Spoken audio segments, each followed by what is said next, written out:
పరలోకమందున మా తండ్రి, ఈ ప్రత్యేకమైన పగటి వేళ కుటుంబ సదస్సులు తమ్ముడికి మరొక నూతన సంవత్సరం తన జీవితంలో తన భార్యకి తనకి అనుగ్రహించినందుకు అందును బట్టి ఈ కార్యమును బట్టి మీకు స్తుతులు తెలియజేస్తూ అనేక కుటుంబాలు తండ్రి ఎండవేళ కూర్చొని ఉన్నారు. వారికి అర్థమయ్యే సంగతులు తండ్రి కొన్ని విషయాలు మేము మాట్లాడుకోవడానికి మాతో మాట్లాడండి. ఈ ప్రయాస కష్టము తమ్ముడికి భారం కాకుండా ఫలభరితంగా తండ్రి ఈ కార్యమును బట్టి తన జీవితాన్ని మీరు నింపండి. కుటుంబాలు సంఘానికి చాలా ప్రాముఖ్యమైనవి.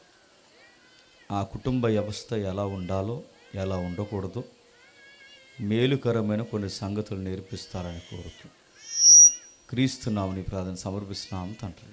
ఆమేన్. ఎఫెసీయులకు రాసిన పత్రిక 6వ అధ్యాయం, ఎఫెసీయులకు రాసిన పత్రిక 2వ అధ్యాయం 14వ వచనం. ఎఫెసీయులకు రాసిన పత్రిక 2వ అధ్యాయం 14వ వచనం. 3వ అధ్యాయం 14వ వచనం. 3వ అధ్యాయం 14వ వచనం.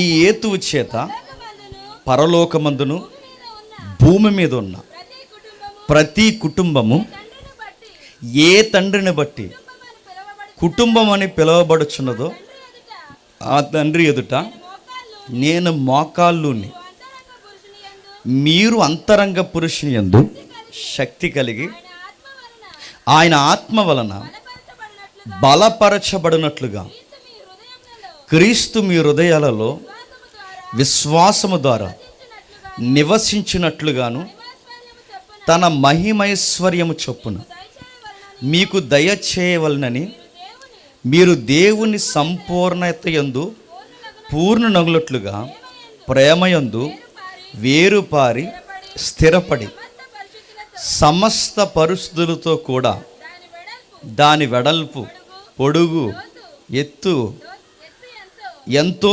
గ్రహించుటకును జ్ఞానమునకు మించిన క్రీస్తు ప్రేమను తెలుసుకొనుటకును తగిన శక్తి గలవారు కావాలని ప్రార్థించుచున్నాను. మనలో కార్యసాధకమైన తన శక్తి చొప్పున మనం అడిగి వాటన్నిటికంటేను ఊహించిన వాటన్నిటికంటేను అత్యధికముగా చేయు శక్తి గల దేవునికి క్రీస్తు యేసు మూలముగా సంఘములో తరతరములు సదాకాలం మహిమ కలుగునుగాక. ఆగుతాం.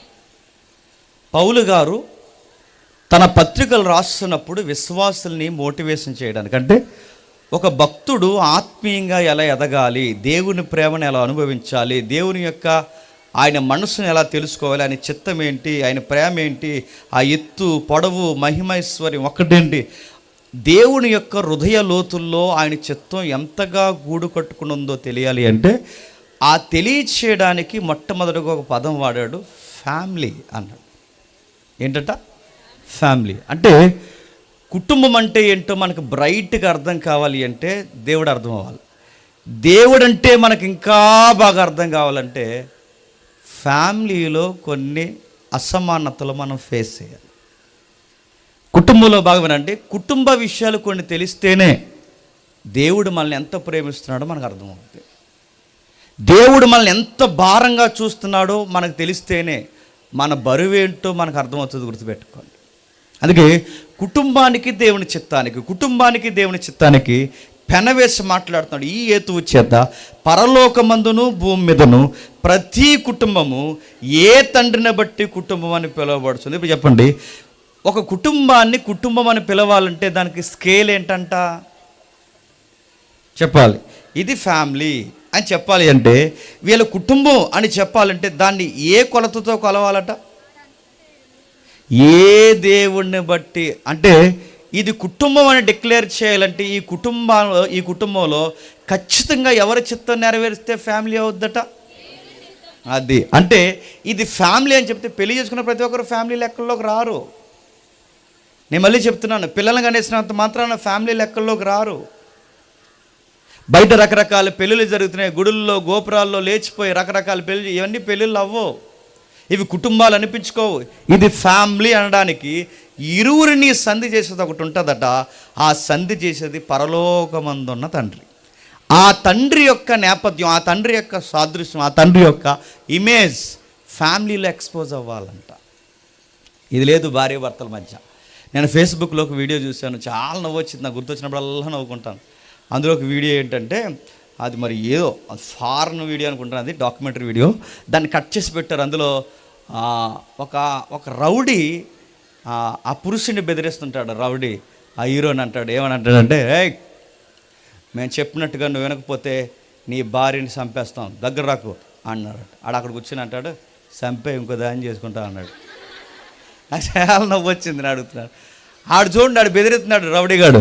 దగ్గర వచ్చాడు, నీ భార్య పేక్కు హెత్తాడు, కోసే ఇంకో దాన్ని చేసుకుంటా అన్నాడు.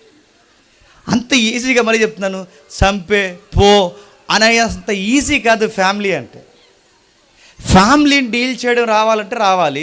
ఫ్యామిలీని ఎలా డీల్ చేయాలో తెలియకపోతే నష్టపోయిన కుటుంబాలు ఉన్నాయంటే బైబిల్లో పొంకాలు ఉన్నాయి, చాలా కుటుంబాలు ఉన్నాయి. అలాంటి కుటుంబాల్లో ఎలా వ్యవహరించాలి, ఎలా వ్యవహరించకూడదని నేర్చుకుంటామని దేవుడు పూర్వకాలం నుంచి కొన్ని సంగతులు, కుటుంబ నేపథ్యాలు ఎక్కువ నమోదు చేశారు. అందులో కుటుంబ నేపథ్యంలో ఈ ఎఫ్సీ పత్రిక రాస్తూ ఏమంటాడంటే, ముఖ్యంగా పరలోకమందున్న దేవుణ్ణి బట్టే మన కుటుంబం, అంటే ఈ కుటుంబం దేవుణ్ణి బట్టి కుటుంబం, ఈ కుటుంబం దేవుడు యొక్క ఔన్నత్యమును బట్టి కుటుంబంగా పిలువబడాలి. ఈయనను బట్టే ఇది ఫ్యామిలీ అని పిలువబడాలి. అలా పిలువబడాలి అంటే ఈ ఎఫ్సీ పత్రిక ఎక్కువ కేంద్రీకరించింది సంఘము కుటుంబం. అందుకే చూడండి, ఈ 3వ అధ్యాయం కానీ, 4వ అధ్యాయం కానీ, 5వ అధ్యాయం కానీ, 6వ అధ్యాయం కానీ, ఈ చివరి 3 అధ్యాయాలు ఎక్కువ దేని మీద కేంద్రీకృతమై ఉంటాయి చెప్పండి? ఫ్యామిలీ చిల్డ్రన్స్ అంటే వైఫ్ చిల్డ్రన్స్ ఇద్దరు ఎవరైతే ఉన్నారో ఆ యజమాని గురించి, ఆ భార్యను గురించి, ఆ పిల్లల గురించి ఎక్కువ కేంద్రీకరిస్తారు. చూడండి ఆ అధ్యాయం మనం చదువుతున్నప్పుడు వాళ్ళని ఎలా డీల్ చేయాలి, ఎలా వ్యవహరించాలి. ఈ అధ్యాయాలు, ఈ పుస్తకాలు లేదా ఈ యొక్క వచనాల భారం మనకు అర్థం కావాలి అంటే ఒక్కసారి కుటుంబంలో ఎలా వ్యవహరించకూడదో కొన్ని ఉదాహరణలు ఉన్నాయి బైబిల్లో. చాలామంది పిల్లల్ని డీల్ చేయడం రాదు. ఆ పిల్లల్ని ఎలా చూసి పైనుంచి కింద చూసి అనవసరంగా పుట్టావు అంటారు. అనవసరంగా పుట్టా అన్నప్పుడు ఈ మొక్క నడుగుతున్నాను, అలా పుట్టకుండా మళ్ళీ చెప్తున్నాను, అలా పుట్టకుండా ఉన్నప్పుడు అప్పుడను పుట్టారు కనుక ఇలుగు తెలియట్లేదు. చాలామంది పిల్లలతో డీల్ చేసే విధానం తెలియదు. నేను చాలామంది తల్లులు చెప్తున్నాను మొట్టమొదటిగా, ఎందుకంటే కుటుంబాలు ఎలగాలన్నా మీ చేతుల్లో ఉంటాయి. కుటుంబాలు చెప్పండి మంట కలిసిపోవాలని మీ చేతుల్లో ఉంటాయి. ఇంటికి దీపం వెళ్ళాలైనా మీరే, ఆ దీపం ఇల్లు తగిలెట్టాలన్నా ఆ దీపం మీరే, గుర్తుపెట్టుకోండి. మగాడు ఈదులో నిలబడి మీసాలు మెలయాలన్నా గౌరవం మీరే, ఆడి మీసాలు గీయించుకుని రోడ్డు మీద నిలబడాలన్న కారణం మీరే. మీ మీద చాలా చాలా కీలకమైన విషయాలు ఉంటాయి. మళ్ళీ చెప్తున్నాను, ఆ భార్య వెనకాల భర్త వెనకాల భార్య, వీళ్ళిద్దరూ పిల్లలతో మాట్లాడే విధానం తెలియాలి. చాలామందికి తెలియదు. చిన్నపిల్లల్ని ఒకలా డీల్ చేయాలి, వయసుకు వచ్చిన పిల్లల్ని ఒకలా డీల్ చేయాలి, వాళ్ళతో వ్యవహరించే శైలి తెలియదు. ఒక సమస్యను చక్కబెట్టడం రావాలి, ఒక సమస్యను ఎలా డీల్ చేయాలో తెలియాలి. చాలామందికి పేరెంట్స్ తెలియదు ఏంటంటే, ఆ సమస్యను డీల్ చేయడం వాళ్ళు కళ్ళెర చేయడం అనుకుంటారు. అంటారు, ఏ అంటే వాళ్ళు అంటారు అని. నువ్వు ఏ గీ అంటే వాళ్ళ మాట వినరు, అంటే వినరు. వాళ్ళు ఎమోషనల్గా వాళ్ళని బ్లాక్మెయిల్ చేస్తే వాళ్ళు కూడా ఎమోషనల్గా మనల్ని బ్లాక్మెయిల్ చేస్తారు. అంటే ఎలా వ్యవహరించకూడదు, ఎలా ఉండకూడదో కొన్నిసార్లు మన బిడ్డలను బట్టి మనకు ఎక్కువ బాధ కలిగేది చెప్పిన ఫ్రెండ్స్ సర్కిల్. దేన్ని బట్టి? వాళ్ళ ఫ్రెండ్స్ సర్కిల్. ఎవరితో తిరగొద్దంటామో చెప్పండి, ఆడితోనే తిరుగుతారు. ఎవరితో మాట్లాడొద్దంటామో వాళ్ళతో మాట్లాడతారు. ఏది చెయ్యొద్దంటామో అదే చేస్తారు. అలాంటి టైంలో మనం ఎలా డీల్ చేయాలి వాళ్ళని మనకు తెలియదు. ఎదవతో తిరగొద్దని చెప్పాను అంటాము, ఆ పనికి మళ్ళీ దాంతో తిరగొద్దని చెప్పామంటాం. వాళ్ళు ఏమంటారంటే, మమ్మీ డాడీ మీకలతో చూడకండి అంటారు. వాళ్ళు మనం ఎంత చెప్పినా వాళ్ళకి అర్థం కాదు. ఎందుకంటే ఆ దెబ్బలు ఎలా ఉంటాయో మనం దాటొచ్చాం, మీరు దాటొచ్చారని అర్థం అవుద్ది పెద్దవారుగా, కానీ ఆ ఏజ్ వాళ్ళకి అర్థం అవుతుందిగా. అందుకే ఆ టైంలో వ్యవహరించే శైలి, ఆ పౌరుష పదాలు వాడతాం, కొట్టడానికి చెయ్యెత్తుతాం, రకరకాల విన్యాసాలు చేస్తుంటాం. ఆ టైంలో మళ్ళీ చెప్తున్నాను, మీ పిల్లల్ని ఎమోషనల్గా మీరు కృంగదీస్తారు. బైబిల్లో ఉంది, ఏమని చెప్పినా, మీ పిల్లలను నిష్ఠూర పెట్టొద్దు. నిష్ఠూర అంటే వాళ్ళని మానసికంగా కృంగదీయొద్దు. ఎక్కువ ఏదన్నా అలా వత్తామనుకోండి, అలా గ్లాస్ లాంటి వాళ్ళు గుర్తుపెట్టుకోండి, టప్ మన పగిలిపోతే నువ్వు ఎన్ని అతికించినా అతుకులు బతుకే అవుతాయి తప్ప మళ్ళీ యథాస్థితి అందము రాదు. ఇలాంటి ప్రాబ్లమెటిక్గా వ్యవహరించిన ఫ్యామిలీ ఉందంటే ఉంది. ఒకసారి మొదటి సమూయేలు గ్రంథం రండి. ఒకసారి మొదటి సమూయేలు గ్రంథం 19వ అధ్యాయం. మొదటి సమూయేలు గ్రంథం 19వ అధ్యాయం అనుకుంటే ఒకసారి చూడండి. ఒక విన్యాసం, ఒక విచిత్రమైన సన్నివేశం జరుగుతుంది ఇక్కడ. మొదటి సమూయేలు గ్రంథం 20వ అధ్యాయం. మొదటి సమూయేలు గ్రంథం 20వ అధ్యాయం 24వ వచనం చూద్దాం. కాబట్టి దావీదు పొలములో దాక్కొనెను, రాజు భోజనము చేయి కూర్చుండగా మునుపటి వలె రాజు గోడ దగ్గరున్న స్థలమందు తన ఆసనము మీద కూర్చుని ఉండెను. యోనాతాను లేవగా అబ్నేరును సౌలు నద్ద కూర్చునెను. అయితే దావీదు స్థలము ఖాళీగా ఉండెను. అయినను అతనికి ఏదో ఒకటి సంభవించినందున అతడు అపవిత్రుడై ఉండునేమో అని, అతడు అపవిత్రుడై ఉండుట అవశ్యమని సౌలు అనుకొని ఆ దినమున ఏమీయూ అనలేదు. ఆగుదాం. కొన్ని విషయాలు మీరు గమనించండి. ఈ టెక్స్ట్, ఈ సందర్భం మనకు తెలియాలి. సందర్భం ఏంటంటే, సౌలు గారికి ఒక అబ్బాయి ఉన్నాడు. ఎవరు? యోనాతాన్. యోనాతాన్కి బెస్ట్ ఫ్రెండ్ ఎవరు? దావీదు గారు. వీళ్ళిద్దరూ బాగా క్లోజ్గా తిరుగుతారట. అయితే దావీదు గారు కూడా డైరెక్ట్గానో ఇండైరెక్ట్గానో సౌలు కుటుంబానికి ఫ్యామిలీ మెంబర్ అయిపోయాడు. ఎలాగైపోయాడంటే, ఆ ఫైట్ సీన్తో అయిపోయాడు. మామూలు ఫైట్ చేశాడా? మామగారు పరువు కాపాడాడు, దేశం యొక్క ప్రాణాలు కాపాడాడు. ఒక్కటే రెండేటి, ఆ ఒక్క ఫైట్ దావీదు లైఫ్ని టర్న్ ఓవర్ చేసింది. కొట్టింది బాగా వినండి, కొట్టింది గొలియాతునే కాదు, మామ మనసును కూడా గెలిచాడు. వాళ్ళ మామగారు ఆవేశంలో ఒక బెట్ కలిపాడు. ఆ బెట్ ఏంటంటే, ఆ ఫైట్లో గెలిచినోడికి మా అమ్మాయిని ఇచ్చి పెళ్లి చేస్తారని. ఆ ఫైట్కి నేను అడుగుతున్నాను, గొలియాతే పడలేదు, ఆ ఫైట్కి సౌలే పడలేదు, ఆ ఫైట్కి ఆ అమ్మాయి పేరు ఏదో ఉంటుంది, ఆ మేకాలు కూడా పడింది. అందరూ ఆ ఫ్యామిలీ మెంబర్ అయ్యారు. మొత్తం మీద ఆ ఫ్యామిలీ మెంబర్ అయిన తర్వాత ఈ అబ్బాయి బాగా క్లోజ్ అయిపోయాడు. ప్రత్యేకించి వాళ్ళకు ఒక భోజనం టేబుల్ ఉంటుందట. ఆ రాజు ఆస్థానంలో ఒక భోజనం టేబుల్ ఉంటుందట. ఇక్కడ సౌలు గారు కూర్చుంటారు, ఇక్కడేమో వాళ్ళ అబ్బాయి కూర్చుంటాడు, ఇక్కడేమో మరొక సైన్యాధిపతి కూర్చుంటాడు. దావీదు గారికి ప్రత్యేకించి ఒక సీట్ ఇచ్చారంట. అంటే వీళ్ళందరూ కలిసి భోజనం చేస్తారన్నమాట. వీళ్ళందరూ కలిసి భోజనం చేస్తున్న టైంలో అందరూ భోజనానికి వచ్చారు. 2 days నుంచి ఒక అబ్బాయి భోజనానికి రావట్లేదు. ఆ అబ్బాయి పేరు దావీదు. సౌలు గారు వచ్చారు, చూశారు, నిన్న రాలేదు, ఈరోజు రాలేదు, దావీదు ఎందుకు రావట్లేదు అని అప్పటికే చెడిపోయి సౌలు ఉన్నాడు కనుక ఇలా అనుకున్నాడట. యంగ్ బాయ్స్ కదా, ఏదో అపవిత్రత ఉంటుందిలే అనుకున్నారట. ఎక్కడో ఏదో మైల్ అయి ఉంటుంది, అందుకే రాలేదు, సరే వస్తాడులే అని. తర్వాత ఇంకా రాకపోయేసరికి వాళ్ళ అబ్బాయిని అడిగాడట, ఏడు దావీదేడి అని అడుగుతూ ఏమడుగుతున్నాడు చూడండి. అయితే అమావాస్య పోయిన మరనాడు అనగా రెండవ దినమున దావీదు స్థలము ఎవడునూ లేకపోవడం సౌలు చూసి, నిన్నయు నేడు యెష్యా కుమారుడు భోజనమునకు రాకపోవటం ఏమని యోనాతాను అడుగుగా, యోనాతాను దావీదు బెత్లెహేమునకు పోవాలని కోరిక దయచేసి పట్టణమందు వారి ఇంటివారు బలి అర్పింపబోచున్నారు, నువ్వు రావాలని నా సహోదరుడు నాకు ఆజ్ఞాపించను గనక దృష్టికి నేను దయ పొందిన వాడినై నా సహోదరుని దర్శించినట్లుగా అందు నిమిత్తమే సౌలుతో చెప్పగా, సౌలు యోనాతాను మీద బహుగా కోపపడి, బాగా వినండి, ఎంత కాదనుకున్నా గుర్తుపెట్టుకోండి, ఫ్యామిలీ అనగానే సౌలు యోనాతాను తల్లిదండ్రులు, అంటే తండ్రి కొడుకులు. బాగా వినండి, ఈ తండ్రి కొడుకులు ఎవరైతే ఉన్నారో ఆ కుటుంబానికి ఒక సమస్య వచ్చిందట. ఆ కుటుంబం ఎవరిని బట్టి సమస్య వచ్చింది? వాళ్ళ ఫ్రెండ్ని బట్టి. వాళ్ళ ఫ్రెండ్ అంటే వీళ్ళ నాన్నగారికి నచ్చట్లేదు. ఎందుకు నచ్చట్లేదు? జెలసీ స్టార్ట్ అయిందిగా. ఈ అబ్బాయిని ఇలాగే వదిలేస్తే రేపు పొద్దున్న ఈ సింహాసనాన్ని ఎవరు ఆక్యుపై చేస్తారు? దావీదు ఆక్యుపై చేస్తాడు. అసలు నా తర్వాత రాజు ఎవరు అవ్వాలని కోరుకుంటున్నాడు సౌలు? యోనాతాన్ అవ్వాలి. కానీ పబ్లిక్లో టాకు, ఫేమ్, నేమ్ రోజు రోజుకి ఎవరికి పెరిగిపోతుంది? దావీదుకి పెరిగిపోతుంది. ఇలానే వదిలేస్తే రేపు పొద్దున ఏమవుద్ది? ఇలాగ వదిలేస్తే రేపు పొద్దున ఏమవుద్దంటే, నేను చూస్తుండగానే నా సింహాసనం మీద నా కొడుకుకు బదులు దావీదు కూర్చుంటాడు. ఇలాగే ఉంటే ప్రాబ్లమెటిక్ అవుద్ది కనుక ఇలానే వదిలేస్తే సింహాసనానికి ప్రమాదం ఉందని ఎప్పుడు లేపేద్దామా అని స్కెచ్ చేసి కూర్చున్నాడు. ఎవరు? సౌలు గారు. ఇప్పుడు దావీదు మీద ప్రేమ ఎక్కువైపోయి భోజనం చేశాడా లేదని అడగట్లేదు. చెప్పండి.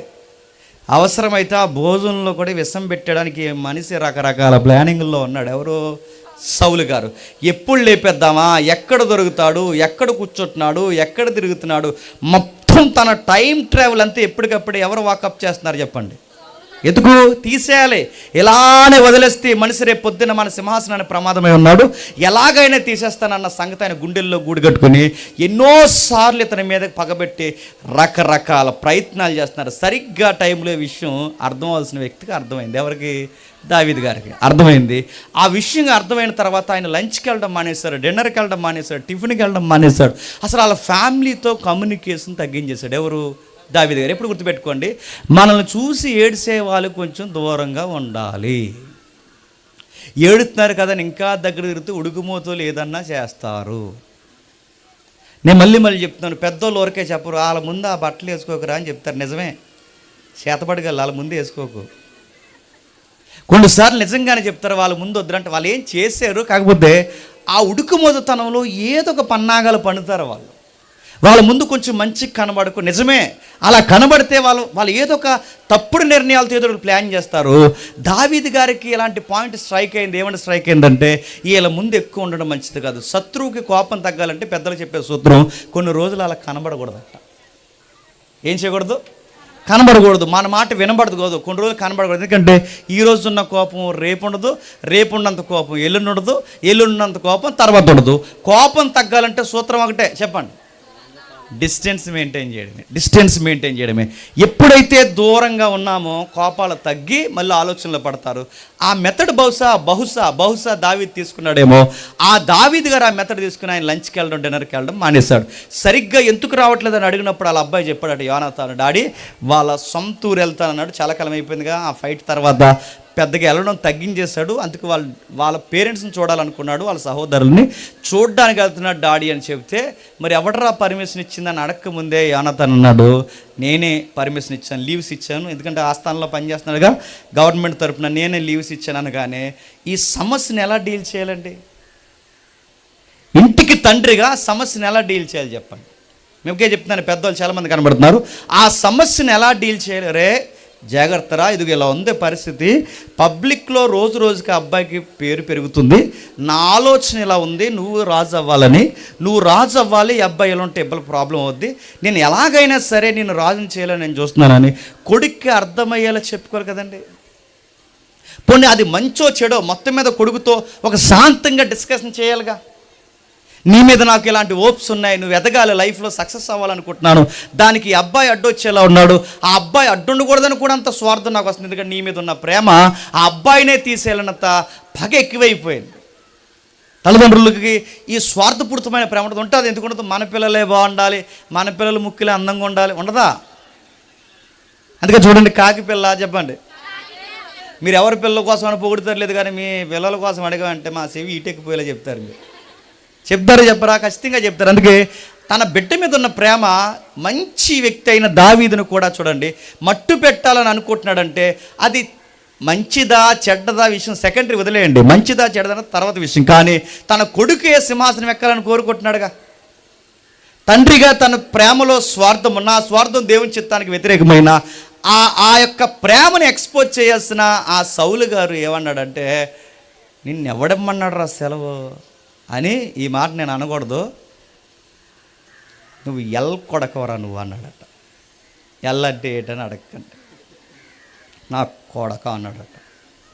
మీరు చూడండి, ఏ కొడుకు కోసమైతే సింహాసనం వేయాలనుకున్నాడో, ఏ కొడుకైతే రాజు అవ్వాలనుకున్నాడో, ఏ కొడుకైతే పరిపాలించాలనుకున్నాడో, ఏ కొడుకు కోసం అయితే ఇంత ఆతృత పడుతున్నాడో, ఆ కొడుకుని ఏమంటున్నాడు చెప్పనా, నువ్వు దానికి పుట్టినాడు రా అన్నాడట. మీ అమ్మ నిన్ను సరిగ్గా కాలేదు, ఎంత బూతు మాట్లాడుతున్నాడు చూడండి, పుట్టుక తేడా రా అన్నాడట. అంటే సమస్యను డీల్ చేయడం రాకపోయేసరికి అప్పటి వరకు వాళ్ళ నాన్నగానే ఒక రేంజ్, ఎవరికి చెప్పండి, యోనాతానికి అప్పటి వరకు వాళ్ళ నాన్న ఒక రేంజ్లో ఉన్నాడు. ఎప్పుడైతే ఇలాంటి పుట్టుకను గూర్చి పచ్చి బూతులు వాళ్ళ నాన్న మాట్లాడుతున్నాడో ఆ కుమారుడు దృష్టిలో వాళ్ళ నాన్న స్థాయి ఏమవుతుంది చెప్పండి, తగ్గిపోయింది. ఏమని తిడుతున్నాడో చూడండి, ఏమని తిడుతున్నాడో. సౌలు యోనాతాను మీద బహుగా కోపడబడి ఆగడగొట్టు దాని కొడక, దాని మూలం అదే. ఆగడగొట్టుదంటే ఏంటో మీరు తర్వాత చదవండి ఇంటికి వెళ్ళి. ఆగడగొట్టు దాని కొడక నీకును నీ తల్లికిని నీ తల్లి మానమునకును సిగ్గు కలుగునట్లు నువ్వు యెష్యా కుమారుని స్వీకరించిన సంగతి నాకు తెలిసినది కాదా? నేను దూరం పెడుతుంటే నువ్వెందుకు నా మీదకి ఎక్కించుకుంటున్నావు అని అడిగాడు. నేను చూస్తున్న నా ప్లాన్ ఆఫ్ యాక్షన్ నీకు ఒక్కటి అర్థమైందా నాన్న? ఏంటి, ఎందుకు దూరం పెడుతున్నావు, ఏం ప్లాన్ చేస్తున్నావు, ఒక్క మాట అడిగావా? నిన్ను కదరా మీ అమ్మని నిన్ను అనాలన్నాడట. ఎప్పుడు గుర్తుపెట్టుకోండి, మగాళ్ళు ఎవరైనా ఉంటే కొన్నిసార్లు నోటికి ఎంత మాట వస్తే అంత మాట మాట్లాడతాం. వాళ్ళ అమ్మని వాణ్ణి ఎంత మాటలు అంత మాట తిడతాం. చివరికి ఆడి పుట్టుకని తిడతాం, వాళ్ళు ఎదిగిన విధానాన్ని తిడతాం. ఇలాంటి మాటలు మీరు ఆ కోపానికి అనేసాం అనుకుంటారు, కానీ వాళ్ళకి మాత్రం ఆ మాటలు గుర్తుండిపోతే గుర్తుపెట్టుకోండి. సౌలుకి సమస్య డీల్ చేయడం రాలేదు. ఒక ఫ్యామిలీ మెంబర్గా, కుటుంబ యజమానిగా లేదా కుటుంబ ఇల్లాలుగా మీరందరూ నేర్చుకోవాల్సిన ఒక మాట ఏంటి చెప్పినా, ఒక సమస్యని పిల్లలతో ఎలా డీల్ చేయాలో తెలియాలి. బూతులాడితే సమస్యలు చెప్పండి సమాధానం అవ్వో. బూతులు మాట్లాడి కోపం తరిసినంత మాత్రాన మళ్ళీ చెప్తున్నాను, పిల్లలు మన మాట వినేస్తారనుకోవడం తప్పుడు విధానం.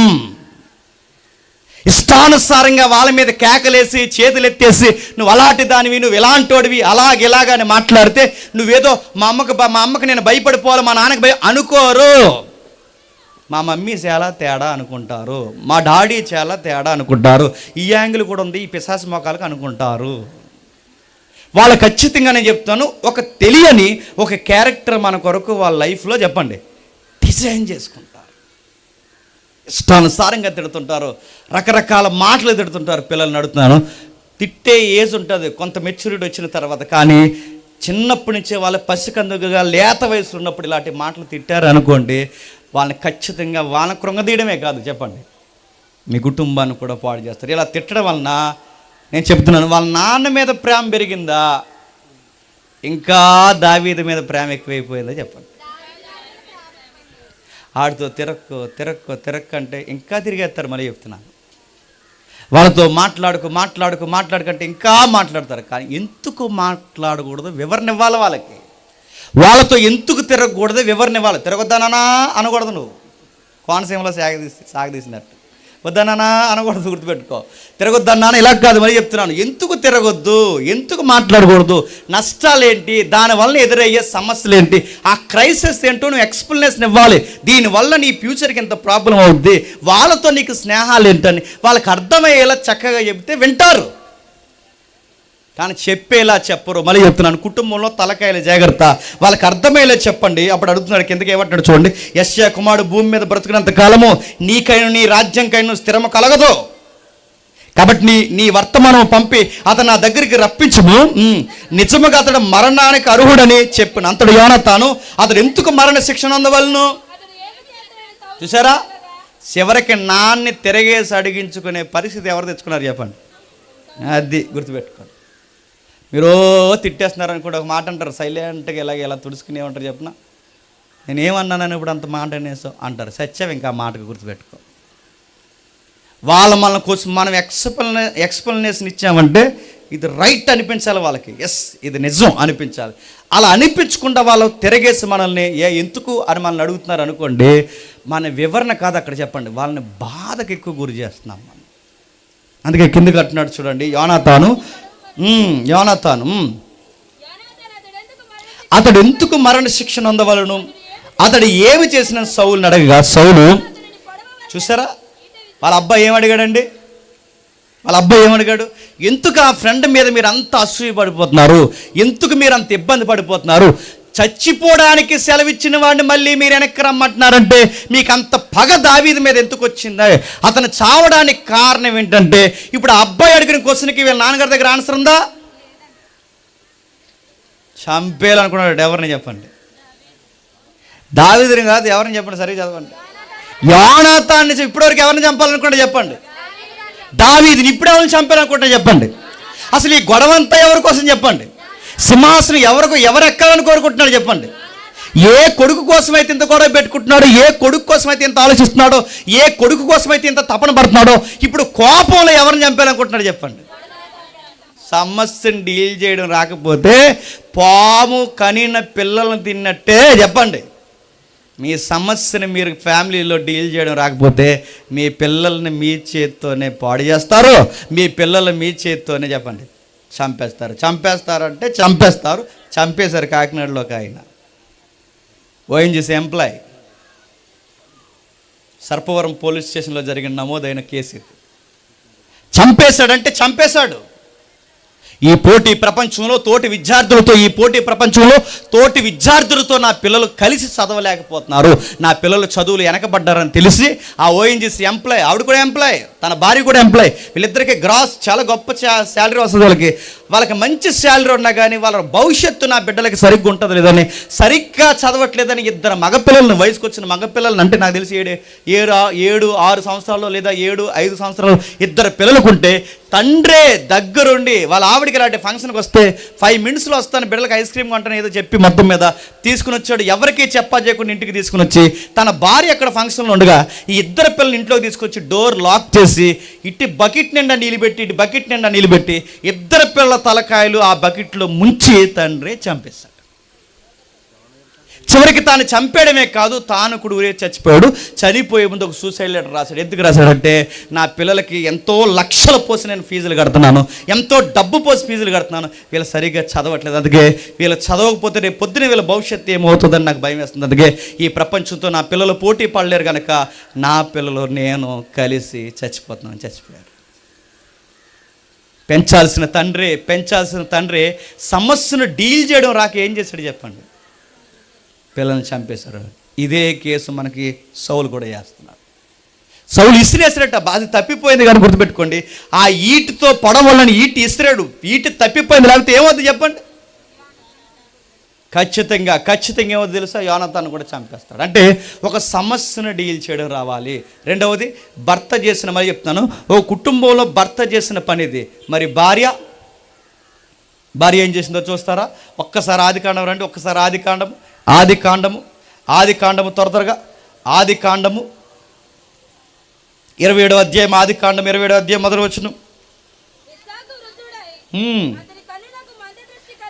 అతని కన్నులకు మందదృష్టి కలిగినప్పుడు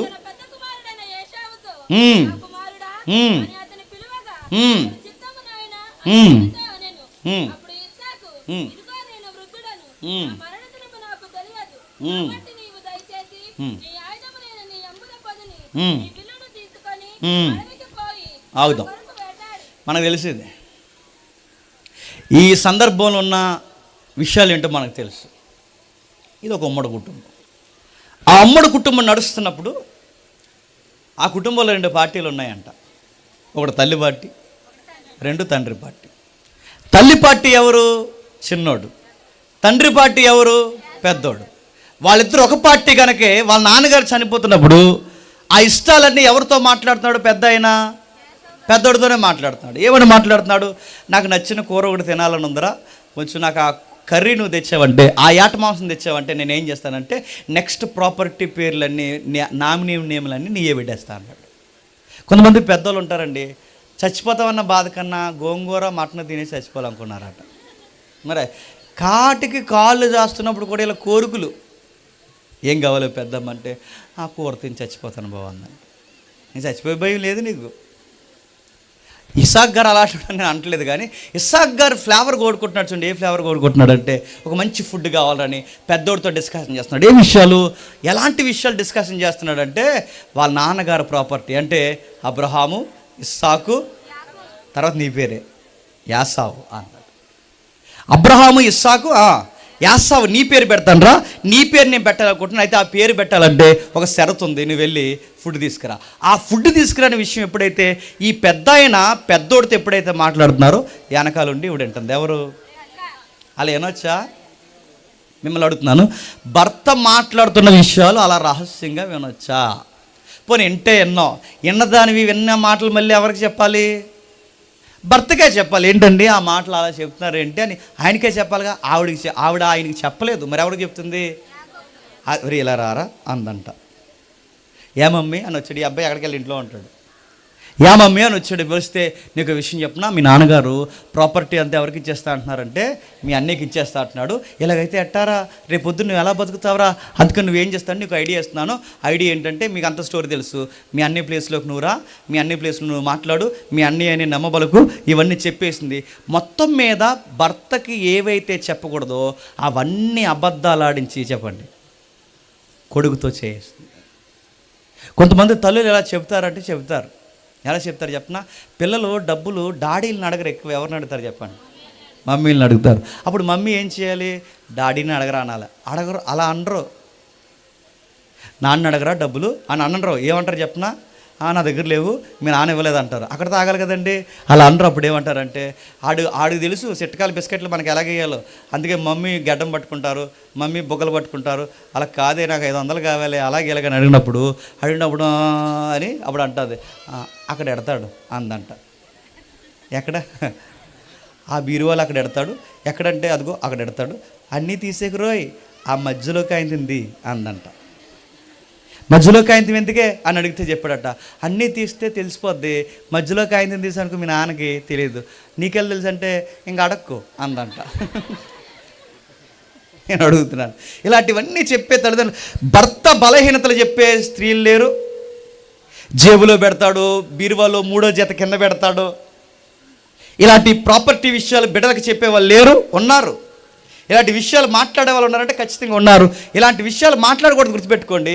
ఆయన మాట్లాడి వాళ్ళ ఆవిడ విన్న తర్వాత ఆవిడ వెళ్ళి చెప్తుంది చిన్నోడికి, ఇలా రా అని చెప్తే ఏమైందో తెలుసా? చూడండి ఒకసారి 41వ వచనంలో ఏమవుతుందో చూడండి. తన తండ్రి యాకోబుకి ఇచ్చిన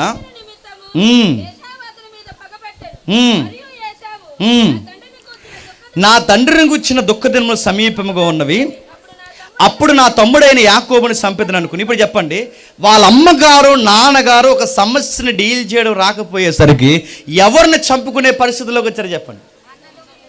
ఇప్పుడు చెప్పండి, ఆస్తులు సంపాదించడం ఒక ఎత్తు అయితే ఆ ఆస్తులను సరిగ్గా పంచడం రెండో ఎత్తు. ఈ రెండోది సరైన నిర్ణయం తీసుకోలేదనుకోండి, ఏ ఆస్తులైతే సంపాదించారో ఆ ఆస్తుల కొరకు ఎవరు కొట్టుకు చచ్చిపోతారు చెప్పండి?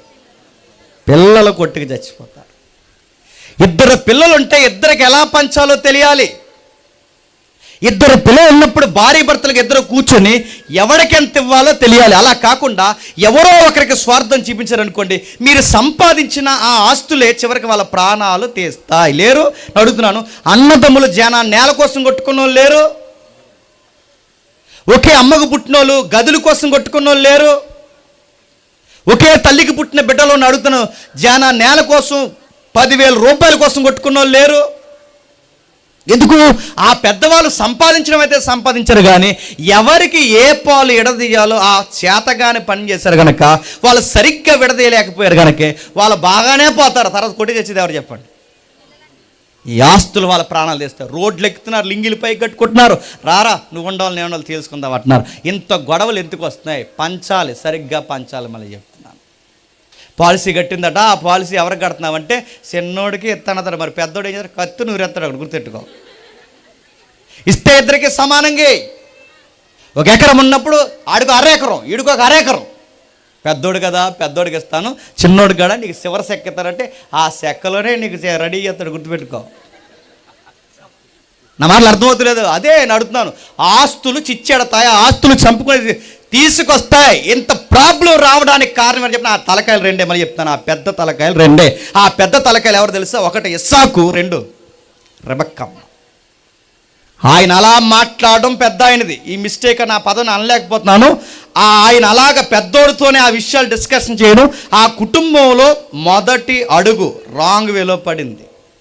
2వ అడుగు ఎవరిదో తెలుసా? తన భార్యది. ఆవిడ వెనకాల ఉండి వినడం 2వ తప్పు. మొదటితో పాయింది, 2వతో పాయింది, 3వ తప్పు ఏంటి చెప్పినా వాళ్ళిద్దరూ కలిసి కూర్చుని మాట్లాడుకోకపోవడం. ఏంటండి చిన్నోడు ఏమైపోతాడండి, మీరు పెద్దోడికి ఇస్తానే. వాళ్ళిద్దరూ ఆ సమస్య కలిసి కూర్చుని మాట్లాడుకుంటే బాగుండు. వాళ్ళిద్దరూ కూర్చోలేదు, ఎవరు క్యాసెట్లు వాళ్ళు వేస్తున్నారు, ఎవరికి వాళ్ళే మాట్లాడుకుంటున్నారు. చివరికి ఏమైంది, ఎవరికి అందకూడదో వాళ్ళకి ఉప్పు అందింది. ఆ ఉప్పు అంతే ఇద్దరు కొడుకులు ఏం చేస్తారు చెప్పండి, పెద్దోడు డిసైడ్ అయిపోయాడు. ఎందుకంటే ఆడికి బాణాలు వేయడం బాగా వచ్చు. ఇప్పుడు ఆ బాణం ఇప్పుడు ఎవరి మీదకి వేస్తాడు చెప్పండి. ఇప్పటివరకు గురి జింకలకు పెట్టాడు, ఇప్పటివరకు గురి రకరకాల జీవులకు పెట్టాడు, ఇప్పటివరకు గురి తినే మాంసానికి పెట్టాడు. ఇప్పుడు సరాసరి స్కెచ్ గురి టార్గెట్ సొంత తమ్ముడిని నెట్టాడు. ఇప్పుడు చెప్పండి, ఈ కుటుంబంలోకి గొడవలు రావడానికి ఎదురింటి ఎల్లయ్యగాడు కాదు, పక్కింటి పొల్లయ్యగాడు కాదు, ఈ కుటుంబంలో గొడవలు రావడానికి ఎవరో కారణం కాదు చెప్పండి. ఆ కుటుంబంలో గొడవలు రావడానికి ఆ కుటుంబ సభ్యులే కారణం. సౌలు కుటుంబం పాడవడానికి సౌలు కుటుంబకులే కారకులు. ఇక్కడ ఈ ఉమ్మడి కుటుంబం పాడవడానికి ఆ కుటుంబ సభ్యులు, ఎదురింటి ఎల్లయ్య పక్కింటి పొల్లయ్య వాళ్ళ విషయం వదిలే. మనం బాగుంటే ఎదురింటోడు మనల్ని ఏం చేయగలడు, మనం కలిసి మాట్లాడుకుంటే పక్కింటోడు మనల్ని ఏం చేయగలడు. మన గుట్టు రొట్టె మన గుట్టు రోడ్డుకెక్కి పనికి మనలకు లోకి వేయేలా మనం చేస్తే కనుక నెత్తి మీదకు కుంపట తెచ్చుకుని పెట్టుకుంటాం. గుర్తుపెట్టుకోండి, ఒక సమస్యను డీల్ చేయడం రావాలి. చాలా మంది చేసే పొరపాటు చెప్పిన, ఫోన్ చేసి చెప్పడం, పక్కింటికి చెప్పడం, చుట్టాలకు చెప్పడం, ఎదురింటోళ్ళకి చెప్పడం, ఎల్లమ్మకి పుల్లమ్మ చెప్తే వీళ్ళందరూ ఏం చేస్తారు, మన ఎదురుగా అయ్యో పాపం అలా జరిగిందా అంటారు, కానీ పక్క భలే జరిగింది అంటారు. ఏమని చెప్తున్నాను, మన గౌరవాలు వాళ్ళు కాపాడతారని మీరు ఎలా అనుకుంటున్నారు? మనల్ని మనం ప్రేమించుకున్నంతగా మన మీద ఎదుటి వాళ్ళు జాలి పడతారని ఎలా అనుకుంటున్నారు? మన కుటుంబ విలువ మనకు తెలియకపోతే మన కుటుంబాన్ని బయట వాళ్ళు గౌరవిస్తారని ఎలా అనుకుంటున్నారు? కొన్ని విషయాలు బయటికి చెప్పకూడదు, అది మీలోనే డీల్ చేయాలి. మీకు డీల్ చేయడం రాకపోతే మీ కుటుంబాన్ని మీరే చేతులతో నాటిన కుటుంబాన్ని మీ చేతులతో మీరే పీకేస్తారు. అనవసరమైన పగలకి, కోపాలకి, ఎత్తుగళ్ళకి, స్కెచ్లకి పోయి రకరకాల విషయాలు పోయి పాడు చేసుకుంది కుటుంబాన్ని. పాడు చేశారు ఇద్దరు కలిసి. పెద్దోడు తమ్ముడిని చంపేయాలనుకున్నాడట. ఎలా చంపాలని ఆడు పళ్ళు కారాలు మిరియాలు నూరెత్తున్నాడట. అందుకే చెప్తున్నాడు చూడండి 42 వచ్చిన డెబక్క తన పెద్ద కుమారుడైన యాకోబు మాటల గురించి విన్నప్పుడు ఆమె తన చిన్న కుమారుడైన యాకోబుని పిలవనంపి అతను ఇట్లను, ఇదిగో నీ అన్నయ్య అయిన యాకోబు నిన్ను చంపేదనని నిన్ను గూర్చి తాను వాదార్చుకొనిచున్నాడు. ఒకసారి సీన్లో ఊహించుకోండి. వాదార్చుకోవడం అంటే అలా తిరుగుతున్నాడట, మెడికల్ తీసుకుంటా. ఎవరు ఇలా అదొక సీన్ ఉంటుంది కదా, ఇలా తిరుగుతున్నాడట. పోనీ నాన్న చచ్చిపోయిన సంగతి తెలుస్తుంది కదా. ఆళ్ళాడు మాట్లాడి ఎక్కువ కోపం ఎక్కువైపోతే లోపల నుంచి బయటకు వచ్చేస్తుంటే కొన్ని మాటలు చూసారా? ఎడ్రా అలాగ ఆడేదో తినేసుకుంటుంటాడు, అలా తిట్టుకుంటూ తిరుగుతున్నాడు. ఇంట్లో అలా తిరుగుతున్నాడు, ఎలా తిరుగుతున్నాడు, ఎలా నాన్న పోయిన వెంటనే నెక్స్ట్ సమాధి ఎవడో తెలుసా? తమ్ముడిది. నడుతున్నాను, ఒకరికి ఒకరు తోడించాల్సిన కుటుంబ సభ్యులు ఒకరిని ఒకరు చెప్పండి చంపుకునే పరిస్థితుల్లోకి వచ్చేసారు. ఒకరికొకరు తోడుండే ఉండాల్సిన జీవితాలు ఒకరినొకరు తీసేసుకునే పరిస్థితులకు వచ్చాయి. కారణం ఏంటి చెప్పిన, ఆ ప్రాపర్టీ సమస్యని డీల్ చేయడం వీళ్ళకి చెప్పండి రాలేదు. సౌలుకి ఎలాగైతే డీల్ చేయడం అక్కడ యజమానిగా భర్తగా రాలేదో, ఇక్కడ భార్యగా ఈవిడ కూడా అన్ఫిట్ ఫెయిల్ అయింది. విషయం అయితే తెలిసింది. తర్వాత అప్పుడు అర్థమవుతుంది లేటుగా మేడంకి. ఏమని, ఆ 45వ వచనంలో కిందికి 2వ మాట, అప్పుడు నేను అక్కడి నుండి నిన్ను పిలిపించదను, ఒక్కనాడే మీ ఇద్దరిని నేను ఎలా పోగొట్టుకోవాలరా? పోతారని తెల్దా? గొడవలు వస్తే పోతాదని తెలదా? ఒకరినొకరు చంపుకునే పరిస్థితులు వస్తాయని మీకు అర్థం కాదా? ఇప్పుడు అర్థమవుతుందా? అంటే సీన్ ఇంత సీరియస్ అయిపోయాక అర్థమవుతుందా? అరే చిన్నోడికి తెలియకుండా పెద్దోడికి, పెద్దోడికి తెలియకుండా చిన్నోడికి, వీళ్ళిద్దరి మధ్య మనమే పులలు పెట్టిన వాళ్ళని అవుతామని అప్పుడు మీకు అర్థం అవ్వలేదా? ఇప్పుడు అర్థమవుతుందా? అప్పుడు గుర్తుపెట్టుకోండి, ఆపాల్సిన టైంలో, చెయ్యాల్సిన టైంలో, తీసుకోవాల్సిన టైంలో నిర్ణయాలు సరిగ్గా తీసుకోకపోతే తర్వాత నిర్ణయాలు మార్చుకుందాం అనుకున్నా మళ్ళీ మార్చుకునే లోపు ఎవరో ఒకరు చచ్చిపోతారు. బాధాకరమైన విషయం ఏంటో తెలుసా? ఇలానే ఉంటే అన్నీ చంపేసేలా ఉన్నాడు రా, మామయ్య గారి ఇంటికి వెళ్ళిపో అన్నదంట. మామయ్య అదో రకం అక్కడ ఉన్నాడు, అదో మనిషి. ఆ మామయ్య ఇంటికి వెళ్ళిపోరంటే లింగులింగమని మామయ్య ఇంటికి వెళ్ళిపోయాడు. మామయ్య ఇంటి దగ్గర నుంచి కాస్త మళ్ళీ అదుగో ఇదుగని రూపాయి సంపాదించి జీవితం విలువ అర్థం చేసుకుని తిరిగి వచ్చే సమయానికి ఇంత ప్రేమించిన వాళ్ళ అమ్మ బతుకుందా? చచ్చిపోయింది. గుర్తుపెట్టు. ఒక్క సమస్యని 2 నిమిషాలు కూర్చొని మాట్లాడుకుంటే సెటిల్ అయిపోయే విషయాన్ని చావు వరకు తెచ్చుకున్నారు. చావుని సమస్యగా గుప్పెట్లో పెట్టుకుని, ప్రాణాలు గుప్పెట్లో పెట్టుకుని పారిపోయాడు. యాకోబు తిరిగి వచ్చే సమయానికి ప్రాణానికి ప్రాణంగా చూసుకున్న వాళ్ళ అమ్మ చచ్చిపోయింది. కుటుంబాలు దేవుణ్ణి బట్టి కుటుంబాలు అనబడాలి. మరి చెప్తున్నాను, ఫ్యామిలీ నోరుకి ఇవ్వలేదు. మీరు బయటికి వెళ్ళి చూడండి, భార్యలు లేక బాధపడుతున్న వాళ్ళు ఎంతమంది ఉన్నారు మీరు చూడండి. బయటికి వెళ్ళి చూడండి, భర్త లేక బాధపడుతున్న వాళ్ళు, భర్త చనిపోయి బాధపడుతున్న వాళ్ళు ఎంతమంది ఉన్నారు. మీకు విలువ తెలియట్లేదు, మీకు విలువ తెలియట్లేదు. చాలామంది డైలాగులు వేసుకుంటారు. డైలాగ్ చెప్పుకున్నా, అనవసరంగా నేను చేసుకున్నాను. లేకపోతే నీకు ఎవరు సల్మాన్ ఖాన్ వస్తాడు నీకు? అనవసరంగా నేను చేసుకున్నాను. ఐశ్వర్య వస్తుందా నీకు? అనవసరంగా కాదు, దేవుడు అనుకున్నారు కనుక చేసుకున్నారు, గుర్తుపెట్టుకో. దేవుడు నిర్ణయించుకున్నాడు కనుక చేసుకున్నారు, గుర్తుపెట్టుకో. దేవుడు మీ పట్ల ఎంతో కొంత సంకల్పం ఉంది కనుక మీ ఇద్దరిని ఆ సమస్యల్లో కలిపాడు, గుర్తుపెట్టుకో. ఊరికే బంధాన్ని తెంచేసుకున్నట్టు మాట్లాడకండి. నీతోనే ఉండలేకపోతున్నాను, నేను వెళ్ళిపోతాను, మా అమ్మ ఇంటికి వెళ్ళిపోతాను. పోయా నీడు అన్నాడట, పోతానరా అని ఆవిడ అన్నదట. పోతాడు. నిజంగా పోతే ఊరు వెళ్ళిపోవడం కాదు. ఎప్పుడు మీకు విలువ తెలిసి చెప్పిన, ఇద్దరిలో ఎవరో ఒకరు భూమి మీద నుంచి పోతే అప్పుడు తెలిసి ఎందుకు చెప్పినా, తిట్టుకోవడానికి ఎదురుగా మనిషి కూడా ఉండడు, గుర్తుపెట్టు. తిట్టుకోవడానికి మాట్లాడుకోవడానికి విలువ ఎదురుగున్నంతసేపు విలువ తెలియదు. ఈ మనిషి వెళ్ళిపోయాడు, తిరిగి వచ్చే సమయానికి వాళ్ళ అమ్మగారు చనిపోయింది. బాధ ఏంటి చెప్పనా, విషయం ఏంటి చెప్పనా, రెండవ సమస్య కూడా హృదయంలో పెట్టుకుని మోస్తుందంటారు రెబెక్కమ్మ. పోయే కానీ చిన్నోడు, రే ఏవండి వాడితో నేను మ్యారేజ్ విషయాలు డిస్కషన్ చేయలేను కానీ ఓ మాట చెప్పండి అడిగి అన్నట్టు. అన్నీ డిస్కషన్ చేయవు, మరి ఇదెందుకు డిస్కషన్ చేయవు? కూర కోసం డిస్కషన్ చేసావు, వేట కోసం డిస్కషన్ చేసావు, డ్రెస్ కోసం డిస్కషన్ చేసావు, మామి ఇంటికి వెళ్ళమని డిస్కషన్ చేసావు, అన్నీ డిస్కషన్ చేసావే. ఇప్పుడు మాత్రం వాళ్ళ నాన్నగారితో మాట్లాడుతుంది. ఇప్పుడు వెలిగింది బొమ్మ ఎవరికి? వాళ్ళ అమ్మగారికి. డాడీతో చెప్పించాలన్న గౌరవం ఇప్పుడు వచ్చింది. వాళ్ళ అమ్మగారు ఇప్పుడు వాళ్ళ నాన్నతో చెప్పించింది. ఏమండి వాడికి మ్యారేజ్ వయసు వచ్చింది కదండి, వాడిని పెళ్లి చేసుకునే మాత్రం ఒక మాట చెప్పండి, ఏ పిల్లని పడితే ఆ పిల్లని చేసుకోవద్దని చెప్పండి అన్నారు. అంత బాధ ఎందుకు వస్తుంది రెబెక్కమ్మకి? ఎందుకంటే మీకు బాగా అర్థం అవ్వాలంట. 46 వచనం చూడండి ఒకసారి. మరియు రెబెక్క ఇస్సాకుతో, ఏతు కుమార్తె వలన నా ప్రాణము విసుకున్నది, ఏతు కుమార్తెలో వీరు వంటి ఒక దానిని యాకోబు పెండ్లి చేసుకునే ఎడల నా బ్రతుకు వల్ల నాకు ఏమి ప్రయోజనం? ఇప్పుడు చెప్పండి, ఈవిడ పెళ్లి విషయంలో అంత సీరియస్గా ఎందుకు తీసుకుంటుందంటే, ఆల్రెడీ పెద్ద కోళ్ళు రాసి రంపాన్ని ఎట్టేస్తుందంటే ఎవరిని? రెబెక్కమ్మని, గుర్తుపెట్టుకోండి. స్టేజ్లు మారుతున్నాయి మీకు. ఈ ఫ్యామిలీ మీట్ కదా, ఈ ఫ్యామిలీ మీట్లో ఎవరెవరు ఎలా ఉంటున్నారు మీకు అర్థమవుతుందో లేదో. భర్త ఎలా ఉండకూడదు, సౌలులా ఉండకూడదు. భార్య ఎలా ఉండకూడదు, ఇదిగో దొంగ చాటున రెబెక్కమ్మలా వినకూడదు, గుర్తుపెట్టుకోండి. కోడలు ఎలా ఉండకూడదు, అదిగో రెబెక్కమ్మ పెద్ద కోడలు చూడండి ఏడిపించేస్తుందని పట్టుకుని. మీరు వీడియోలు చూస్తున్నారు లేదో? చూస్తున్నారు వీడియోలు. తన కొడుకు ఉద్యోగానికి పోతే, తన పిల్లలు ఉద్యోగానికి పోతే వయసు అయిపోయిన మామగారులని రోడ్డు మీదకి లాగి మరీ కొడుతున్నారు, మీరు చూస్తారు. పక్షవాతం వచ్చి వాళ్ళ కాలు చేయి పడిపోయి, నోరు పడిపోయి, ఎవరికీ చెప్పుకోలేని టైంలో వాళ్ళని కొడుతుంది. వాళ్ళకి చేతులు ఎలా వస్తున్నాయి నాకు అర్థం అవ్వట్లేదు. కొడుకున్నంత కాలం మామయ్య గారు టీ తాగుతారా, మామయ్య గారు టిఫిన్ చేస్తారా, మామయ్య గారు కొంచెం షుగర్ తగ్గించమంటారా, మామయ్య గారు కొడుకు ఉద్యోగానికి వెళ్ళిపోయాడు, నీకు టీ కావాలా అన్నారంట. ఇలాంటివి చూస్తున్నారు లేదో? సీసీ ఫుటేజ్లు బయటకు వస్తున్నాయి, మీరు చూస్తున్నారు. ఏడిపించేస్తున్నారు తల్లిదండ్రులు. అడుగుతున్నాను, ఇలా ఏడిపించే కోడళ్ళు ఎవరైనా ఉంటే అడుగుతున్నాను, ఇదే వయసు అయిపోయిన అమ్మ నాన్న ఉంటే మీరు అలా చేస్తారు? మీ అమ్మ నాన్నని వయసు అయిపోయినప్పుడు వాళ్ళు టాయిలెట్ పోస్తే ఎత్తుతావు, మీ అమ్మ నాన్నకి వయసు అయిపోతే వాళ్ళకి సాకిరీ చేస్తావు. నేను అడుగుతున్నాను, మీ అమ్మ నాన్న నువ్వు ఇలా చూసినప్పుడు నీ భర్త యొక్క అమ్మ నాన్న కూడా నీకు అమ్మ నాన్నతో సమానమని నీకు ఎందుకు అనిపించట్లేదు? అరే పెద్దవారు తండ్రి సమానులు నువ్వు ఇలా చూడాలి, నీకు ఎందుకు అనిపించలేదు? ఈ అమ్మాయికి ఎందుకు ఇలా అనిపించట్లేదు చెప్పనా? ఆ అమ్మాయికి దేవుడు అంటే ఏంటో తెలియదు. ఈ పెద్ద కోళ్ళకి దేవుడు చర్చి గిర్చి ప్రార్థన దేవుడి మాటలు ఏముండవు. ఆ అమ్మాయి గంగిరెద్దు దేవారం విందో, ప్రార్థనలు కాట ఏముండవు, సోగ్గా తిరుగుతుందేమో నాకు తెలుసు. మరి అమ్మాయికి ఏముండదు. అందుకే చూడండి, అమ్మాయి వీరి వంటి ఒక దాన్ని, ఎవరు? ఏతు కుమార్తె. బయట అమ్మాయి, ఎక్కడో అమ్మాయి, ఆ బయట అమ్మాయిని చేసుకుని వచ్చాడు, భక్తి లేని దాన్ని చేసుకుని వచ్చాడు. ఇప్పుడు ఎలాంటిదంటే ఈ పెద్ద కోళ్ళకి భక్తి రాసి రంపాన్ని పెట్టేస్తుంది. ఇప్పుడు చిన్నది కూడా భక్తి లేనిది వస్తే ఇంక సరిపోతుంది, ఇంక శ్మశానానికి పోతాను.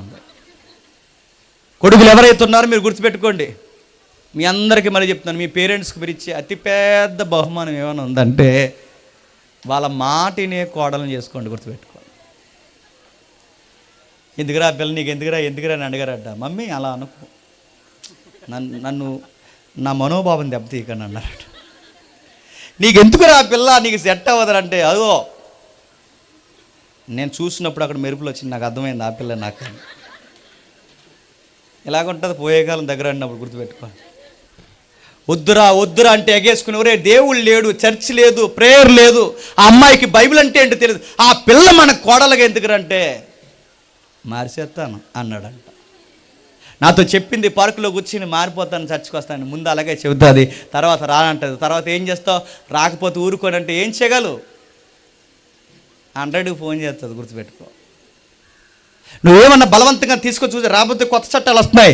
ఎవరైనా బలవంతంగా ఎవరినైనా చర్చికి తీసుకెళ్తారంట 3 సంవత్సరాల నుంచి 5 సంవత్సరాలు జైలట. ఆల్రెడీ రాజస్థాన్లో వచ్చింది.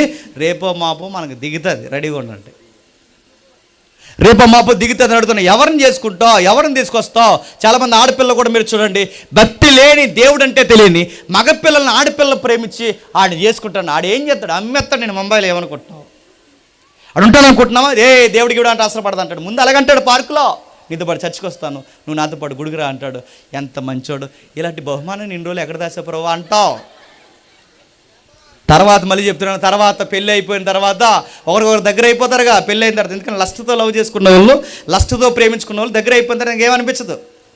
నిజంగా ప్రేమించుకున్న వాళ్ళు దగ్గర అయిన తర్వాత ఇంకా ప్రేమించుకుంటారు. కానీ వాళ్ళకి లస్ట్ అయిపోయిన తర్వాత ఇంకా లవ్ ఉండదు. అప్పుడు అంటాడు, చర్చికి వెళ్దాం రండి అంటే నువ్వు వెళ్ళు అంటాడు. చర్చికి వెళ్దాం, నువ్వు వెళ్ళా అంటాడు. చర్చికి వెళ్దా, రా అంటాడు, రాను. మరి పార్కులో అలాగే చెప్తాను అంటాడు. రాడుగాక రాడు. మళ్ళీ చెప్తున్నాను, రకరకాల విషయాల్లో ఈరోజు కుటుంబాలు లేవు, గొడవలు పెట్టుకున్న లేరు. నాకు తెలిసిన ఒక ముస్లిం ఫ్యామిలీ ఉంది, లేరు. రకరకాల విషయాలు. అందుకే ఈ ప్రాబ్లం ఫేస్ చేస్తుంది చూడండి. చివరికి తిరిగి సమస్య ఎక్కడికి వచ్చింది తెలుసా? యాకోబు పెళ్లి విషయం డిస్కషన్ వస్తుంది చూడండి. యాకోబు పెళ్లి విషయం డిస్కషన్ వస్తుంది. అంటే ఒక సమస్యను డీల్ చేయడం రాకపోతే ఆ సమస్య చెప్పండి ఇంకొక సమస్యకి దారితీస్తుంది. ఒక విషయాన్ని చక్కబెట్టడం రాకపోతే ఆ విషయం మరొక సమస్యకి దారితీస్తుంది. ఇప్పుడు ఆ సమస్య అలాగే తిరుగుతుంది, ఒకదానికొకటి సుడిగుండం అవుతున్నాయి చూడండి. ఏం కోరుకుంటుంది రెబెక్కమ్మ, ఏం కోరుకుంటున్నారు ఇస్సాకు అంటే, కాస్త దేవుడు ఎరిగిన వారిని చేసుకోరా. ఇప్పుడు చెప్పండి, ఎఫ్సీ పత్రికలో కుటుంబం దేన్ని బట్టి కట్టబడాలి చెప్పండి. ఏ దేవుణ్ణి బట్టి కుటుంబం అనబడుతుందో చెప్పండి, ఆ దేవుణ్ణి బట్టే పెళ్ళిళ్ళు జరగాలి, ఆ దేవుడిని బట్టే కాపురాలు జరగాలి, ఆ దేవుడిని బట్టే ఒకరినొకరు ప్రేమించుకోవాలి, ఆ దేవుడు అనే ఆన్సర్ని బట్టే చెప్పండి మీరు కలిసి ఉండాలి. అప్పుడు ఇది గాడ్స్ ఫ్యామిలీ అంటాడు. గుర్తుపెట్టుకోండి. యాకోబు మ్యారేజ్ అయినా, సౌలు యొక్క స్నేహమైన, సౌలు యొక్క కుమారుడు యొక్క స్నేహమైన ఏదైనా దేవుడిని బట్టే. ఇప్పుడు చెప్పండి, ఆ దేవుడు అనే విషయాన్ని పక్కన పెడితే ఒకరినొకరు చంపుకునే పరిస్థితి వచ్చింది. చివరికి అసూయతో రగిలిపోయి సౌలు ఏమైపోయాడు చెప్పండి, సూసైడ్ చేసుకుని చచ్చిపోయాడు. ఇలాంటి వ్యక్తికలకి రెబెక్క మేమేం చెప్పండి, కొడుకు తిరిగి వచ్చే సమయానికి చచ్చిపోయింది. ఏం మిగిలిందంటే మళ్ళీ చెప్తున్నాను, మన కుటుంబాల్లో దేవుడిని ముందెట్టుకోకపోతే చెప్పండి మిగిలేది చెప్పండి సావు సమస్యలే మిగులుతాయి. గుర్తుపెట్టుకోండి. మీ ప్లానింగ్స్ అన్నీ రివర్స్ అవుతాయి, మీ పరిస్థితులన్నీ మేము లెక్కరిస్తాయి. చివరికి దేవుడిని పక్కన పెడితే మళ్ళీ చెప్తున్నాను, మీ కుటుంబాలు పచ్చగా ఉండాలని మీరు అనుకోవడం చెప్పండి అసాధ్యం. అందుకే పౌలు గారు అంటున్నారు, దేవుడిని బట్టి కుటుంబం అనబడాలి. దేన్ని బట్టి? దేవుడిని బట్టి కుటుంబం అనబడాలి. ఇంకా ఏమున్నాయి? మరొక విషయం చూడండి ఒకసారి. మరొక విషయం, ఇదే నిర్గమాకాండం, ఇదే ఆదికాండం తర్వాత నిర్గమాకాండము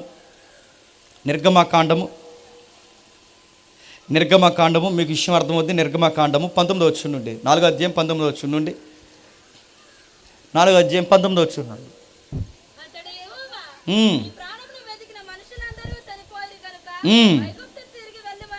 ముగించుకుందాం.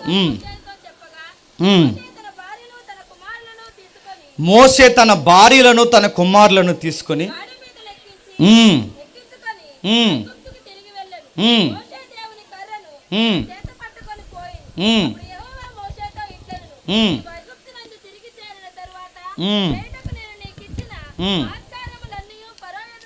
సందర్భం మీకు తెలుసు. మోసే గారికి దేవుడు పెద్ద ప్రాజెక్ట్ అప్పగించాడు. ఆ పెద్ద ప్రాజెక్ట్ ఏంటో తెలుసా? సుమారు 20 లక్షల మందిని ఐగుప్తి నుంచి చెప్పండి కానాను భూభాగాన్ని తీసుకెళ్ళాలి. భర్త చాలా పెద్ద వర్క్లో ఉన్నాడు, తన యజమానుడు చాలా పెద్ద ప్రాజెక్ట్ జరిగిస్తున్నాడు. కంగారు పడకండి, మీకు ఆకలి వేస్తుందని నాకు అర్థమైంది. ఎలా తెలిసింది నాకు ఆకలి వేస్తుంది కాబట్టి ముగించేస్తాను. ఎగదిగా చూడకండి, నాకు హాట్గా ఉంది. నేను లెసన్ తగ్గిస్తున్నాను. అక్కడ జరుగుతున్న సమస్య మీరు చూడండి. 20 లక్షల మంది 20 లక్షల మంది నడిపించాలంటే ఆ నడిపిస్తున్న మగాడికి ఏముండాలి తెలుసా? కాస్త మనశ్శాంతి ఉండాలి. కుటుంబాన్ని నడిపించాలన్నా, ప్రజలు నడిపించే యజమానికి కాస్త వెనకాల ఉన్న ఆవిడ కలిసి రావాలి. పోనీ ఏమీ కలిసి రాకపోయినా కొంచెం సైలెంట్గా అయినా ఉండాలి. తనకి ఏ సమస్యలు ఉన్నావో, ఎక్కడెక్కడ ప్రాబ్లమ్స్ ఉన్నాయో కనిపెట్టుకునే భార్య ఉండాలి. ఉన్నారా? ఆడు ఏమో బయటికి పోయి రూపాయి పాపాయి కష్టపడి ఆ ఎండకి వానికి తడిసి ఏదో ఒక రూపాయి తెచ్చి ఆ రూపాయి పోగేసి నెలకి ఈఎంఐలు సీటీలు అవి ఇవి కట్టి జాగ్రత్తగా చక్కబెట్టి ఆ కుటుంబాన్ని అలా భుజాల మీద వేసుకుని అలా మోస్తుంటుంటే ఇంత సమస్యను అర్థం చేసుకోవాల్సిన ఈవిడ అయ్యో ఏ టైంకి తింటున్నాడో లేదో, ఉంటున్నాడో లేదో, ఏమన్నా తీసుకున్నాడో లేదో, ఏమన్నా తాగాడో లేదో అని ఆలోచించాల్సింది అన్నీ వదిలేసి, వచ్చావా లేటుకు వచ్చేవేంటి, రా ఉల్లిపాయలు అయిపోయినాయి అందంట. ఆడు ఏ బాధలు వచ్చాడో, ఏ ఇబ్బందులు వచ్చాడో, ఇప్పుడు నువ్వు సీరియస్గా ఉల్లిపాయలు కోసం చెప్తుంటాడు ఎలా ఉంటుందండి? ఆ బాధల్లో కూడా చాలామంది మగవాళ్ళు పురుషులు ఉంటారులేండి. వాళ్ళు వచ్చి తెత్తాను గంట ఇప్పుడు తేపోతే చాలా కష్టం, ఆడు బురద నెత్తుంటారండి. గ్యాస్ అయిపోయింది, ఉల్లిపాయలు అయిపోయినాయి, కరివేపాకు అయిపోయింది. అప్పుడే అన్నీ ఇలాంటి ఎండకొచ్చినట్టు చెప్తే ఎలా ఉంటుందండి? ఒక సమస్య మళ్ళీ చెప్తున్నాను, ఏ టైంలో ఏం చెప్పాలో తెలియాలి. నేను ఎందుకు ఈ పాయింట్ నొక్కి చెప్తున్నానంటే, కొన్ని విషయాలు రాంగ్ టైంలో చెప్పకూడదు, అవి బెరుసు కొడతాయి, గుర్తుపెట్టుకోండి. టెంపర్ మీద వస్తాడా మగాడు? జాతిగా వినాలి. భర్త ఎలా ఉండకూడదు, సౌలుని చూస్తాం. భార్య ఎలా ఉండకూడదు, రెబెక్కమ్మని చూస్తున్నాం. ఇక్కడ భార్య మరొక విషయం చూడండి, సమస్యల్లో భర్తతో మాట్లాడే విధానం తెలియాలి. టెంపర్ మీద ఉన్నప్పుడు కొన్ని విషయాలు చెప్పకూడదు. హాట్గా ఉంటారు చూసారా, ఆ టైంలో ఎక్కువ ఆ టైంలో ఆ సబ్జెక్ట్ ఎక్కదు బుర్రకి.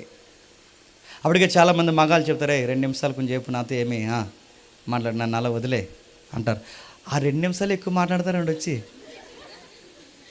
చెవిలో జీరేగలాగా. 2 నిమిషాలు వదిలేమా, నిజంగా 2 నిమిషాలు వదిలే. ఆ 2 నిమిషాలు వదిలేస్తే కొంత టైం తర్వాత ఫ్రీ అవుతాడు. ఇప్పుడు చెప్పు అంటాడు, అప్పుడు చెప్పు. ఆయన వచ్చినట్టునే ఆయన బుర్ర తినకు, ఆయన వచ్చినట్టునే ఆయన ఇబ్బంది పెట్టుకు, కొన్ని నిమిషాలు వదిలే. కొన్నిసార్లు తిడుతుంటాడు మగాడు వచ్చి, ఎందుకంటే ఆ కోపంలో ఏదో ఉంటుంది, ఆ కోపం ఇంట్లోకి వచ్చి చూపిస్తుంటాడు, అలాగే రకరకాలు అంటాడు. ఆ టైంలో ఏమనుకో, ఆ టైంలో అడ్డెళ్ళావు అనుకో సన్మానమే. ఇంకా ఆ టైంలో ఏమనుకో, తిట్టుకుంటాడు, కొంచెంసేపు తిట్టుకున్నా క్యాసెట్ అయిపోద్ది తిట్టుకొని. కొంతమంది మగాళ్ళకి ఎలా ఉంటుందో, కొంతమందికి నిద్రపోతే రిలాక్స్ అయిపోతారు, కొంతమంది బాగా తిట్టుకుంటే రిలాక్స్ అయిపోతారు, కొంతమంది ఒక్కొక్కరు ఒక అలవాటు ఉంటుంది. ఆ టైం ఇంకా అలా వదిలేయాలి. ఆ టైంలో ఇంకేం చెప్పకూడదు. తిట్టుకుంటున్నారు తిట్టుకొని. ఆ టైంలో పిల్లలను కూడా దగ్గరికి వెళ్ళనికూడదు. ఆ టైంలో నానా అని వెళ్ళాడంటే ఆడు బీరువా కిందకు పోతాడు. మళ్ళీ చెప్తున్నాను, ఆడికి కూడా చెప్పాలి, ఎలాగ ఈ టైంలో వెళ్ళి రానే చెప్తాను ఎలా వచ్చే అన్నా. ఆ టైంలో ఇదిగో ఎత్తుకోండి అని ఇచ్చేయకూడదు, గుర్తుపెట్టుకోండి. నా అనుభవం నేను చెప్పొచ్చు, ఏదో లైవ్ వెళ్తుంది.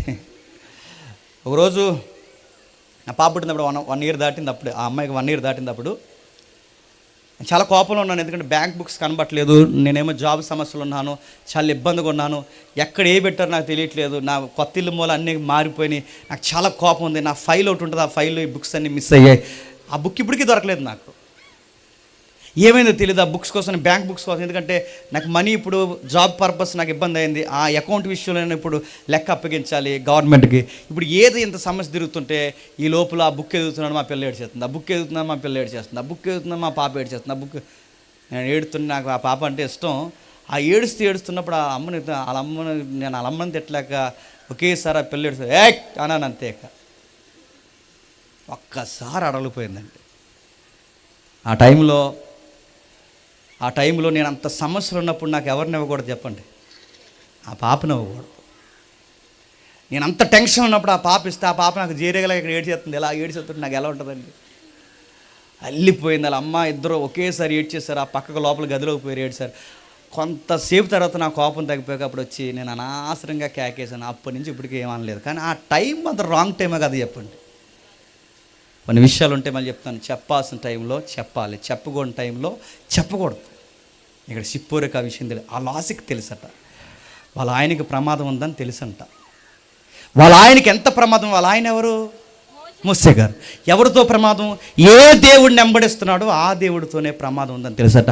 కానీ ఎప్పుడూ చెప్పలేదట ఆ విషయం. ఎందుకంటే చెప్పే టైం వస్తుంది, సరిగ్గా టైంలో ఆ విషయాన్ని చెప్పండి నేనే డీల్ చేయాలనుకుందంట. అది భార్య అంటే. అది భార్య వ్యవహరించాల్సిన విధానం. అంటే ఆయన కొన్ని విషయాలు ఉన్నాయి, అవి చెప్పాల్సిన టైంలో చెప్పాలి. ఈయనేమో వర్క్లో బిజీగా ఉన్నాడు. ఏ వర్క్లో బిజీగా ఉన్నాడు? ఫరోతో డిబేట్లు చేస్తున్నాడు, బయట వండర్స్ చేస్తున్నాడు, ఎర్ర సముద్రాన్ని పాయలు చేస్తున్నాడు, రకరకాల విషయాలు జరిగిస్తున్నాడు, భోజనం పెడుతున్నాడు. ఎంత బిజీ వర్క్లో ఆయన వెనకాల ఒక పెద్ద సమస్య అంటే చెప్పినా అది సావే సమస్యగా తిరుగుతుంది. దేవుని ఉగ్రతే సమస్యగా తిరుగుతుంది. ఇప్పుడు సిప్పోరా ఇత్రో కూతురు కదండి. ఇత్రో అంటే ఎవరు? అన్యుల కూతురు, పూజారి కూతురు. ఇప్పుడు ఆ పూజారి కూతురు మోసేని చేసుకున్న తర్వాతట మోసే ఎలాంటోడు తెలుసుకోవడమే కదట, తన భర్త ఎలాంటోడు తెలుసుకోవడమే కదట, తన భర్త నమ్మిన దేవుడు కూడా ఎలాంటోడో తెలుసుకుందట. అది దేవుని కుటుంబం అంటే. గుర్తుపెట్టుకోండి. నేర్చుకుని ఏముంది?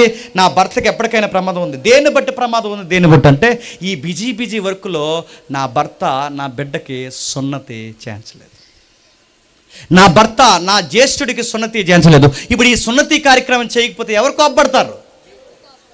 ఈయన ఎంత దేవుడి పని చేసినా, ఈయన ఎంత దేవుని పనిలో బిజీగా ఉన్నా, ఈయన ఎర్ర సముద్రాన్ని పాయలు చేసేంత గొప్ప భక్తిపరుడైనా నా దేవునికి అంటే నా భర్త నమ్మిన దేవునికి కాస్త వ్యతిరేకంగా ఉన్నాడు. ఈ సమస్యను ఎలాగైనా డీల్ చేయాలని ఎదురు చూసి తగిన సమయం వచ్చినప్పుడు ఆ సమస్యను చెప్పండి ఆవిడే డీల్ చేసి అంటుందంటే ఏమని?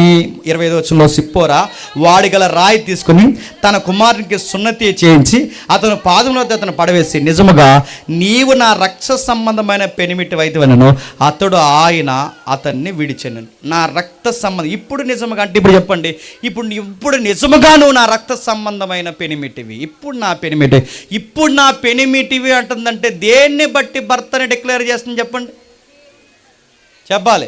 ఇప్పుడు నువ్వు నా భర్తవి, నిజముగా ఇప్పుడు నా భర్తవని దేన్ని బట్టి డిక్లేర్ చేస్తుంది? దేవుని చిత్తం ఎప్పుడైతే తన భర్త నెరవేరుస్తున్నాడో అప్పుడు అంటుంది ఏమని? ఇప్పుడండి మీరు నాకు సరైన భర్త అంది. ఇప్పుడు చెప్పండి, పెళ్ళిళ్ళన్నీ పెళ్ళిళ్ళు కావు చెప్పండి, సంసారాలన్నీ సంసారాలు కావు, కాపురాలన్నీ కాపురాలు కాదు. ఎప్పుడు సంసారాలు పెళ్ళు ఇవి నిజముగా అవుతాయి చెప్పినా ఆ కుటుంబంలో ఎవరు ఉండాలి చెప్పండి? దేవుడు ఉండాలి. ఆ కుటుంబంలో దేవుడు ఉండాలి. దేవుడిని బట్టే కుటుంబం. ఇప్పుడు అంటుంది ఆ సిప్పోరు అంటుంది ఇప్పుడు నాకు నిజమైన పెనిమిటివి. మరి ఇప్పటి వరకు జస్ట్ పెనిమిటివి, ఇప్పుడు నిజమైన పెనిమిటి. ఎందుకు? ఇప్పుడు నువ్వు నేను కలిసి దేవుని చిత్తం నెరవేరుస్తున్నాం కనుక ఇది మన వివాహ బంధానికి సరి అయిన నిర్వచనం. ఇప్పుడు చెప్పండి, కుటుంబాన్ని దేన్ని బట్టి కుటుంబం అని పిలువబడాలంటే చెప్పాలి? దేవుణ్ణి బట్టి. సౌలు కుటుంబమైనా, రెబెక్కమ్మ కుటుంబమైనా, ఇక్కడ మోసే సిప్పోర కుటుంబమైనా, ఏ కుటుంబమైనా దేవుడే కేంద్ర స్థానమై ఉండాలి. మీ కుటుంబాల్లో దేవుడు కేంద్ర స్థానంగా లేకపోతే మీ పిల్లలు మీ మాట వినరు. మీ కుటుంబంలో దేవుడు కేంద్ర స్థానంగా లేకపోతే నీ భర్తతో నువ్వు ఎలా వ్యవహరించాలో నీకు తెలియదు. నీ కుటుంబంలో దేవుడు కేంద్ర స్థానంగా లేకపోతే నీ భార్యని ఎలా ప్రేమించాలో నీకు తెలియదు. నీ కుటుంబంలో దేవుడు నీకు కేంద్ర స్థానంలో లేకపోతే ఒకరిని ఒకరు ఎలా ప్రేమించుకోవాలో చెప్పండి? అర్థం కాదు. అందుకే ఆ ఎఫ్సి పత్రిక అలా ముడిపెడుతూ ఒక మాట అంటాడు చూడండి ఒకసారి. అదే ఎఫ్సి పత్రిక 5వ అధ్యాయం, క్షమించండి, ఎఫ్సి పత్రిక 6వ అధ్యాయం 1వ వచనం చూడండి ఒకసారి. పిల్లలారా ప్రభునందు మీ తల్లిదండ్రులకు విధేయులై ఉండుడి, ఇది ధర్మమే, మీకు మేలు కలుగునట్లు మీ తల్లిని తండ్రిని సన్మానించుడి. అందరి కోసం చెప్తాడు చూడండి ఆ వచనంలో. మొట్టమొదటి వచనంలో పిల్లల కోసం చెప్తున్నాడు, రెండోది తల్లిదండ్రుల కోసం చెప్తున్నాడు, మూడోది వాళ్ళు వ్యవహరించిన తీరు ఒకరికొకరు ఎలా ఉండాలో 5వ అధ్యాయంలో చెప్తున్నాడు చూడండి. ఫ్యామిలీని ఎలా కలుపుతున్నాడో చూడండి. ఒక బిడ్డలకి పిల్లలారా ప్రభువునందు మీ తల్లిదండ్రులకి విధేయత. ఇప్పుడు చెప్పండి, మన బిడ్డల దగ్గరికి వెళ్ళి రే విధేయతగుండు, విధేయతగా ఉండాలిరా, విధేయతగుండు అంటే ఉంటారా చెప్పండి? ఉంటాంలే అంటారు. వాళ్ళకి విధేయత ఎప్పుడు వస్తుంది చెప్పిన? ప్రభునందు ఉంటే వస్తుంది. అక్కడ ఉంది చూడండి, ఏంటంట? ప్రభునందు ఉంటే వస్తుంది. మన బిడ్డలు ప్రభునందు ఉండాలి. ప్రభునందు ఉండాలంటే పంపించు చర్చికి. మీ పిల్లల్ని ఆదివారం ఖచ్చితంగా సండే స్కూల్కి పంపించు. మీ పిల్లల్ని ఖచ్చితంగా ఆదివారం ఆ ఏదైతే జరుగుతుందో వర్షిప్లో కూర్చోబెట్టు. మీ పిల్లలు కాలేజీకి ఒక రోజు వెళ్ళకుతున్నారు లేదో నాకు తెలియదు, కానీ చర్చికి మాత్రం రాకపోతే దులుమాడెత్తానని చెప్పు. మన బిడ్డలకు విధేయత ఎక్కడ వస్తుందంటే ప్రభువునందు ఉంటే వస్తుంది. అందుకే మన బిడ్డలు మనకన్నా బాగా ప్రేమించాల్సింది ఎవరన్నా తెలుసా? దేవుడిని ఎక్కువ ప్రేమించాలి. దేవుడు దేవుడు దేవుడు దేవుడు అనాలి వాళ్ళు. అందుకే ప్రభువునందు మీ పిల్లలకు, ప్రభువునందు మీ తల్లిదండ్రులకు విధేయత, మన పిల్లలకి విధేయత రావాలి.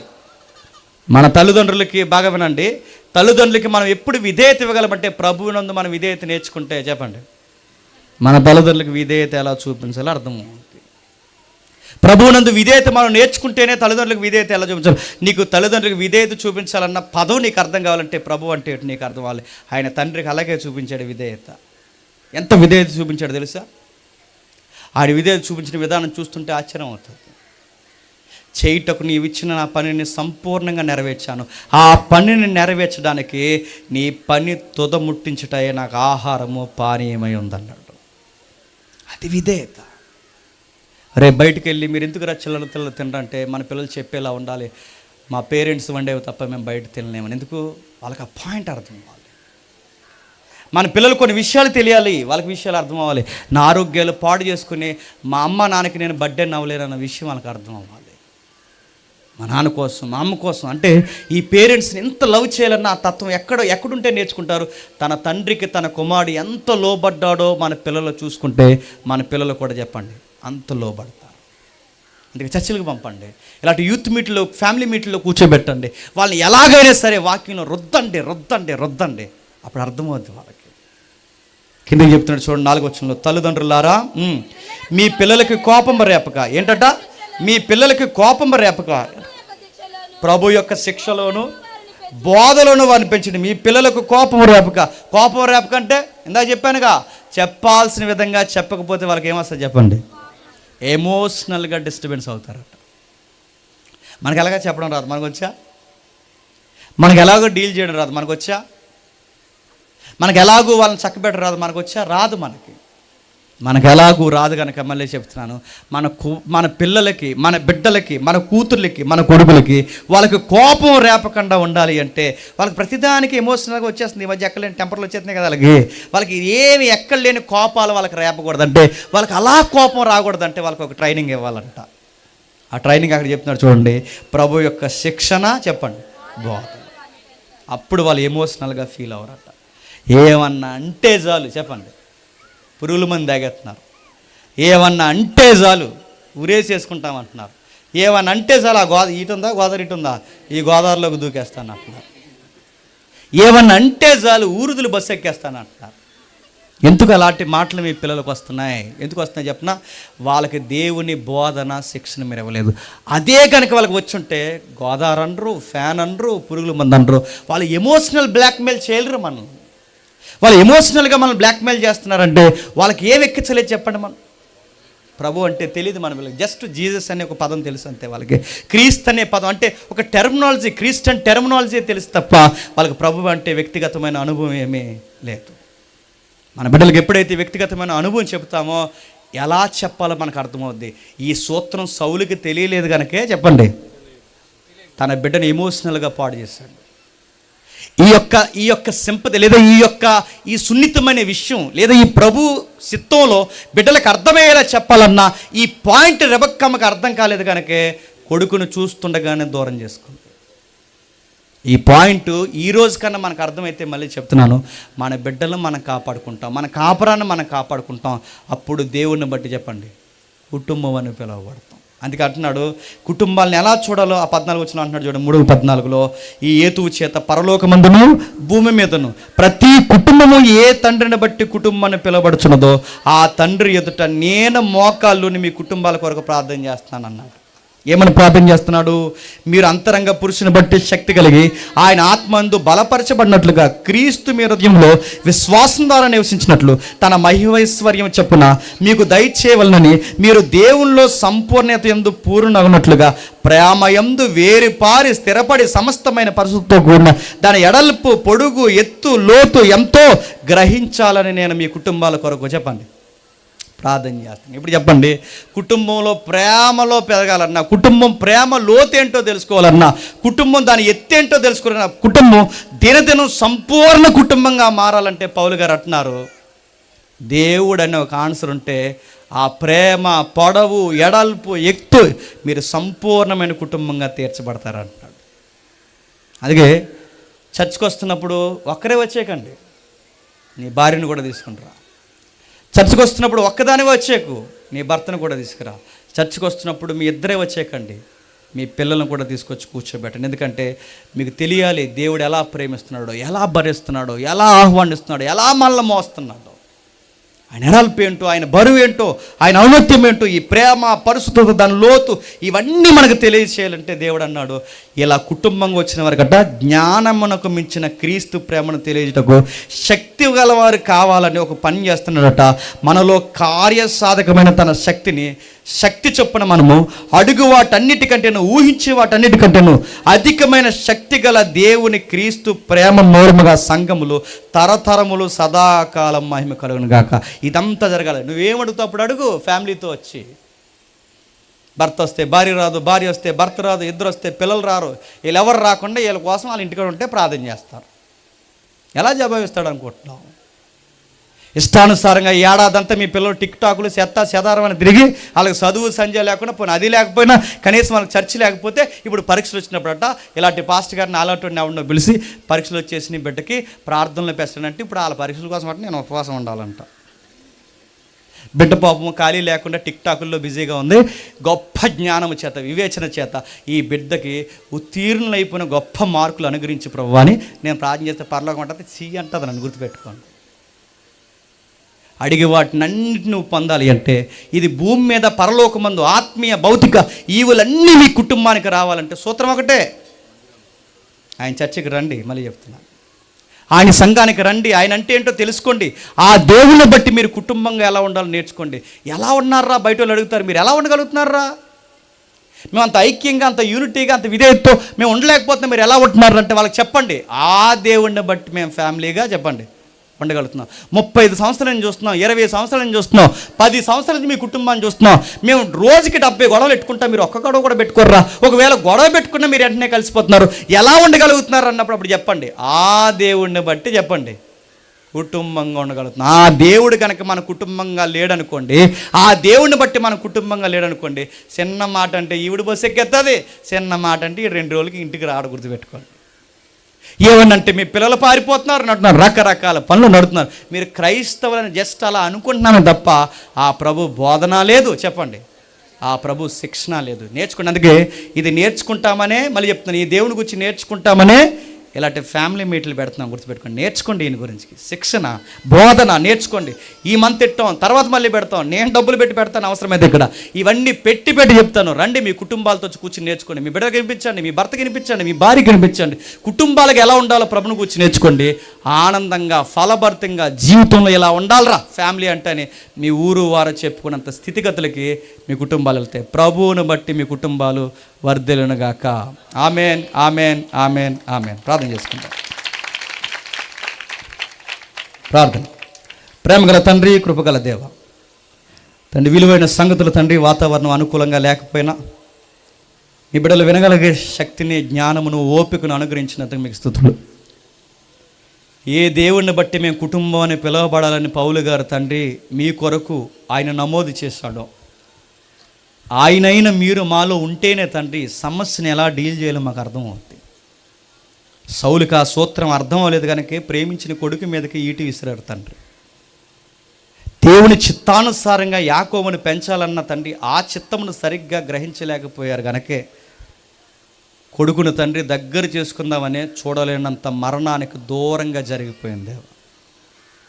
ఇలాంటివి అనేకమైనవి తండ్రి బైబిల్లో కుటుంబ సన్నివేశాలు ఉన్నాయి తండ్రి. కుటుంబాలు ఎలా కట్టుకోవాలి తండ్రి బైబిల్ మోమాటం లేకుండా చెప్తుంది. మీ ప్రేమ అంటే ఏంటో అర్థం అవ్వాలి, మీ యొక్క భారం ఏంటో మాకు అర్థం కావాలి, మీ బోధన ఏంటో మాకు అర్థం కావాలి. ఇవి తెలిస్తేనే తండ్రి మా కుటుంబాలను మేము ఎలా కట్టుకోవాలో మాకు అర్థమవుతుంది. విలువైన సంగతులు తండ్రి, తమ్ముడి యొక్క వివాహ కార్యమును పురస్కరించుకుని తండ్రి ఈ సభను జరిగించినందుకు మీకు స్తుతులు. తమ్ముడికి ఏ ఆర్థిక భారము, ఏ ఇబ్బంది, ఏ సమస్య లేకుండా తండ్రి తేలికగా సులభంగా మార్చండి, ఫలములు నింపండి. మరలా తండ్రి వారి ఉన్నతమైన స్థితిలోకి ఇంకనూ ఎదిగిపోవడానికి ఆర్థికంగా వారిని దీవించండి. తమ్ముడు పిలిస్తే వచ్చిన ఈ సేవకులందరిని బట్టి ప్రార్థిస్తున్నాం తండ్రి. ఈ సేవకుల్ని, వారి పరిచర్యని, వారి యొక్క ప్రయాణాలని కాచి కాపాడండి. వారిని, వారి కుటుంబాలని కట్టండి. ఈ మాటలు విన్నవారు ఎవరైనా ఈరోజు కొత్తగా విన్నవారు ఉంటే వారందరినీ దీవించి వారి కుటుంబాలని బలపరచండి. ఎలా ఉండాలో ఎలా ఉండకూడదో తండ్రి మీ వాక్యపు వెలుగులో వారికి నేర్పించండి. ఈ మాటలు విని మా మీద చెడ్డ మాటలు మాట్లాడి తండ్రి మా మీద తండ్రి మమ్మల్ని సతులుగా భావించి మాట్లాడిన వారు ఎవరైనా ఉంటే వారిని క్షమించండి. వారిని మమ్మల్ని సఖ్యతపరచండి. మేము తిరిగి వెళ్తున్నాం, మమ్మల్ని క్షేమంగా నడిపించండి, మరలా కలుసుకునే దాన్ని అనుగ్రహించండి. అనేక నూతన సంవత్సరాలు తండ్రి చెల్లికి తమ్ముడికి మీరు అనుగ్రహిస్తారని కోరుతూ అందరినీ మీ చేతులకు అప్పగిస్తూ క్రీస్తున్నామని ప్రార్థన సమర్పిస్తున్నాం తండ్రి. Amen, amen, amen. సరే.